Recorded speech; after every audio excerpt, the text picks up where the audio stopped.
Welcome into the Platform Podcast powered by DR Sports. I'm Ben Spicer, joined by two special guests. We'll see one of them coming up later on here on the podcast. But joining us first off, we've got Coach Maurice Jones with Showtime. Always a pleasure to talk to Coach Jones. He's been doing some big things down in Florida. Since we met him, I think it's been about 4 or 5 years ago, Coach. Now it's kind of crazy to think, but you guys have grown so much, and you've got a bus tour coming up. It's going to be your third annual one. We're going to talk about that a little bit coming up as well. But just kind of take us through this journey and, how things have been going, how far you guys have come over these last couple of years. Man, I got a great staff. I got great coaches. I'm surrounded by some great people that puts in the work. I get a lot of the credit because, I'm doing the interviews or I'm talking to the college coaches, but I got a lot of coaches around the area that really, really helps with everything we do. And it's been a good journey, man. Our biggest thing is we want to spark the brain. I was always taught you can't change the world, but maybe you can spark the brain that can. And that's where we're at pretty much. And we've been doing a pretty good job with it. We've got a lot of kids in our program. Each year we've been having over 100 kids in our program. Wow. And you guys have kind of spread out. You've seen the growth of the program. You talked about that a little bit, but I mean, you're rolling like 8, 9, 10 teams deep now at these tournaments. I remember we had 11 teams this year. We broke into Citrus County right here in Florida. They put together 4 teams, and then Terrence put together a team up in Destin. So wow.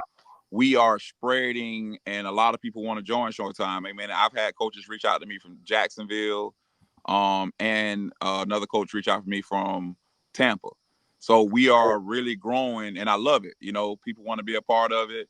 And, one thing about having a program, and to me, we're not making no profit off it. We're not doing it.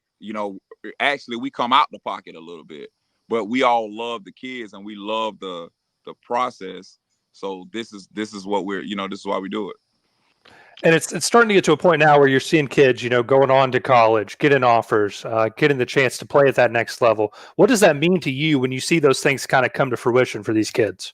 Man, I tell you, when we see kids get offers and that phone call rang and they want to get the kid on the phone or anything like that, it's like a real natural high, man. Just to hear it in the kid's voice, to see what he goes through, it's unbelievable, man. I mean, I had a kid last year, and I won't say his name because I don't want to embarrass him, but we went on the bus tour, and he picked up a couple offers, and we were eating, and he was outside, and I was trying to what's wrong with him outside?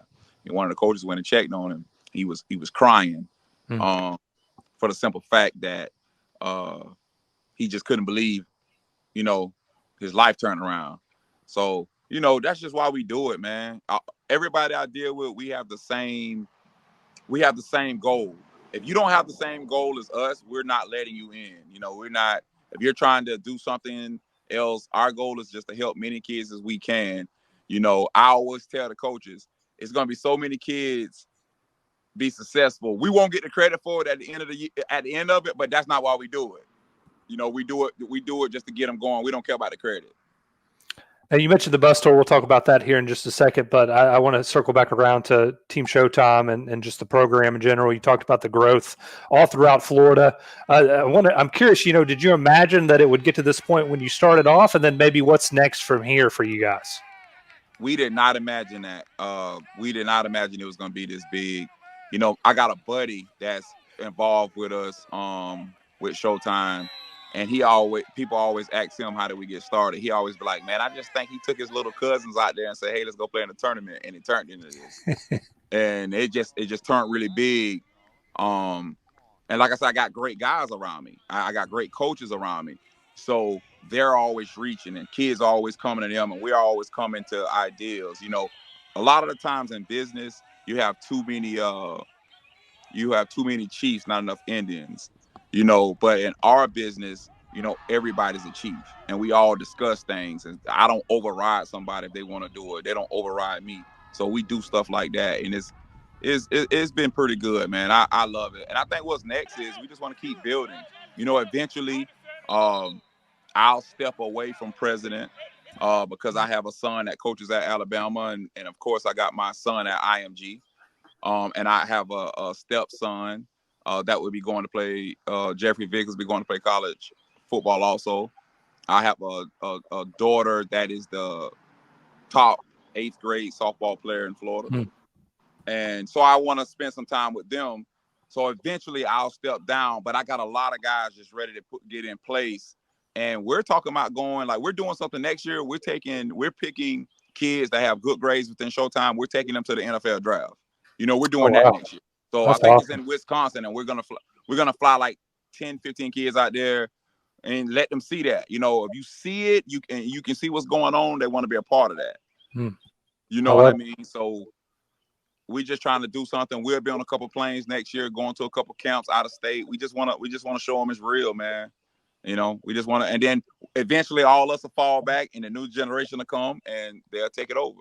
And just keep it rolling, man. I always tell people, I have parents coming up to me and be like, "Thank you for having me get my kid in college," and I'm like, "No big deal. He'll do the same for the next kid." You know what I mean? And that's how we change the world.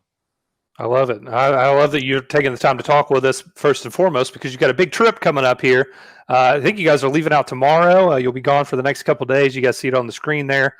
2 buses now. We mentioned this is the 3rd annual Showtime bus tour. Talk about the growth of that. We talked about the growth of Showtime, but this is something that's really taken off for you guys as well.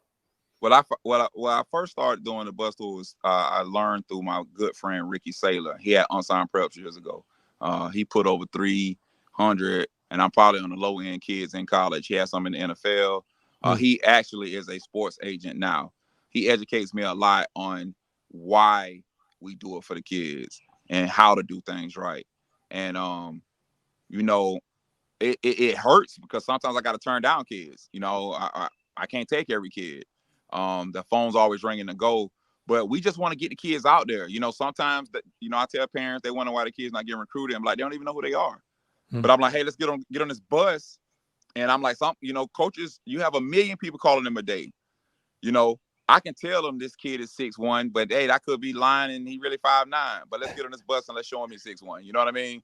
Let's show them we can do. Hey, let's go get the real evaluations right in front. And that's what I like to give the kids. Hey, if you're lazy or you're slow, and that coach says that, I like them to know that, so they'll know what to turn. Let's don't fabricate it. Let's get straight to it and know what's going on. And that's how I like to do it. So it's definitely growing, man. We got kids from everywhere. I told you we got kids from Utah. I got a group of kids coming from Georgia. I got a couple kids coming from Pensacola that's getting on with us. Miami is it's crazy, the number of kids that hit us up and try to go. I mean, like I said, I got a couple kids going that's already made, like already got all these offers, and they want to go. So now you look at this on the screen and you see that there's 2 separate buses, and each stop is, they're going to some elite schools, some they're all Division I schools, some Power 5 schools. So, well, I guess Power 4 now. So just talk about, kind of the thought process in implementing the 2 buses. Was it just by need, or what kind of went into, putting that together with the 2 separate buses now? So when I put in the 2 separate buses, I kind of looked at, the people we have on the bus. And when I looked on the people we have on the bus, like a lot of the guys that's going to like LSU and that bus, they have a lot of those offers on the other bus. So it's time to go, but you can't always get to LSU from Florida. You can't always get to Tulane. Right. Can't get to Bama. So let's set these certain kids and let's go here. And I got great relationships with with a coach or multiple coaches at each school. My own son coaches at Alabama. Right. And that's what's the biggest thing for that. And then on the other bus, I got a set of coaches. So we got 5 or 6 coaches on each bus. And they have great relationships with those schools. Gotcha. And it just worked out, man. And, I sent them a list, tell them who's coming. I get them eval before we get there. I love taking the young kids. The young kids is what excite me. I got a kid named Caden Robinson. He's a freshman, and I had a school come through and see him as a freshman in spring. Wow. And he goes to Dunellen High School, and that coach told me he would be the biggest recruit ever come out of Dunellen High School, and he's a freshman. We had big guys come from Dunellen. We had Ernie Mills back in the day. I don't know if you remember Ernie Mills. Yeah. Cowboys. Jaquavian Frazier right now is at Florida. Mm-hmm. Maurice Goolsby got recruited by Florida State. Could have went there. Like we had a lot of guys that came through that particular school, and so that excites me that this kid is with me. You know, this kid is gonna start to start seeing what's going on, because you can't teach size. You can't do that. Right. Absolutely, Coach. Well, again, appreciate you. I know you're getting busy. You're getting ready to get loaded up on that bus. So I want to transition now and talk to one of the kids that's come up. It's his first year with Showtime, but he's going to be on the bus with you guys. So we'll go ahead and thank you again, Coach, for joining us. And now we'll welcome on EJ to join us here in just a second. Let me take care of everything behind the scenes here. And thank you for waiting patiently for us, EJ. We appreciate you very much. How you doing today? I'm doing good. How about you? Good. I appreciate it. I got the chance to chop it up with you here before we got started. You mentioned a little bit about Showtime and how you sort of found it, and how this was your first year. So kind of take us through that. I know you said you had a relationship with a coach with Showtime, and then just kind of talk about how it went this season and maybe how it sharpened up your skills a little bit. I was just walking and I seen one of my old coaches. I was like, dang, he's brought up how he's starting a Showtime team. I was like, oh, I'm gonna try that out. So I tried that out. He was like, we started, and then our team ain't start off too good. We started losing games. Took us a minute to get in the groove and all, but after that first tournament, it was on from there. We started winning a whole lot of games. Coaches started getting out to me, stuff like that. And yeah, I got better at playing safety from 7-on-7. My feet work got a lot better. Everything got a lot better from that.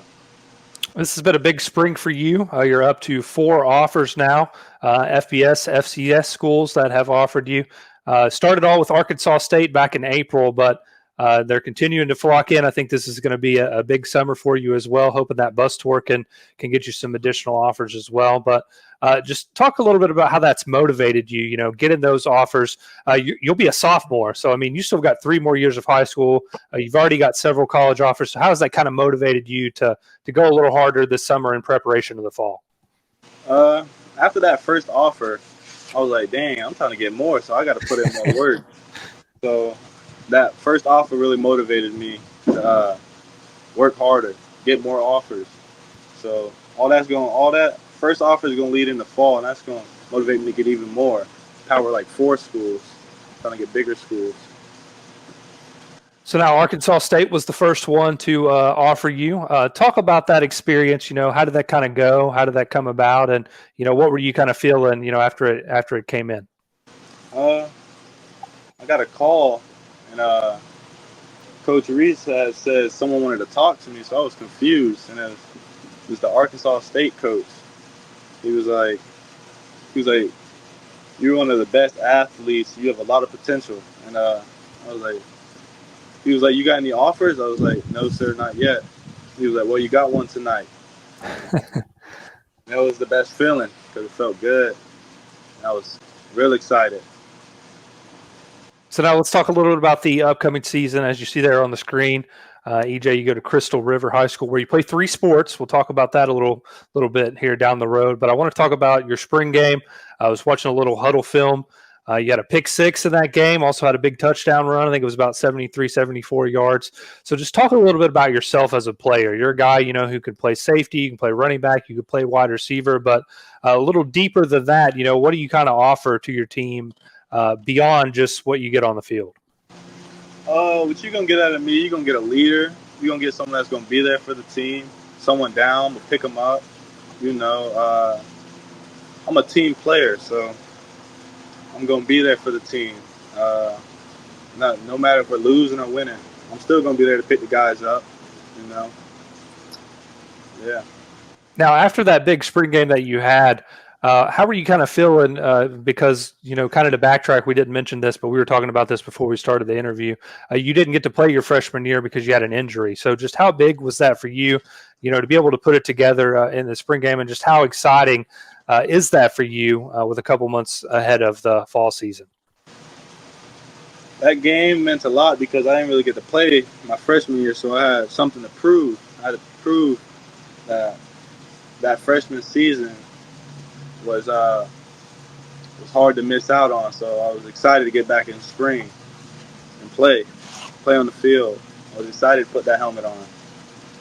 So now, what's kind of your expectation, your outlooks? I don't know if you have any goal set or anything like that, but what are you looking forward to coming up with the fall season? To have a winning record, because last year the team didn't have a winning record. So trying to get a winning record. That's my goal for this upcoming fall. Okay, I like it. Bus tour coming up. How about that? What's kind of your thoughts on that? I know you're going to be on the bus that you'll be going with bus 1. We'll put that back up on the screen there for you guys. Or no, you're bus 2. Excuse me. Correction there. You're bus 2. So you'll get the chance to go to UAB where you already have an offer, but you see some of those schools, man, Alabama, Mississippi State, Auburn, LSU, Tulane, elite schools. So just how exciting is that for you to, get to experience this as just a sophomore? Oh, I'm looking forward to this trip. I'm real excited for this trip because I have never experienced something like this. So I'm just going up there, have fun, try to pick up an offer or two from one of these Power 4 schools.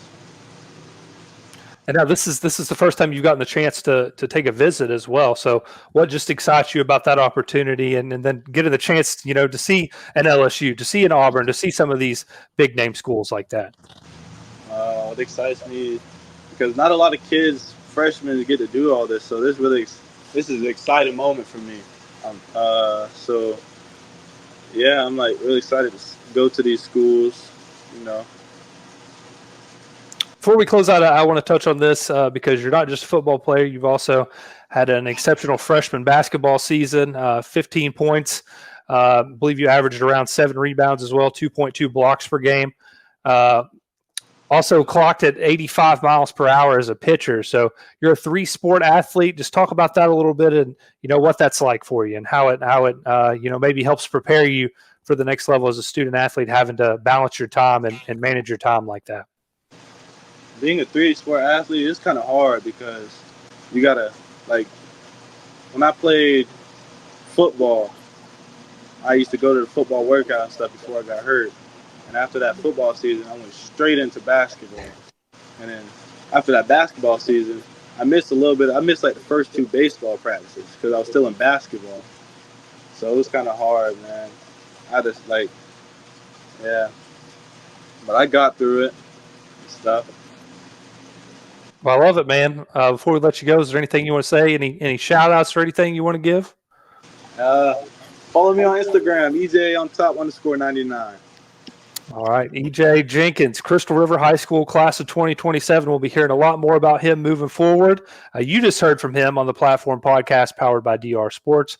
Thanks, everyone, for tuning in. Thanks for Coach Jones joining us here. And we hope you guys have a great time on the bus tour. Appreciate it, man. Yes, sir.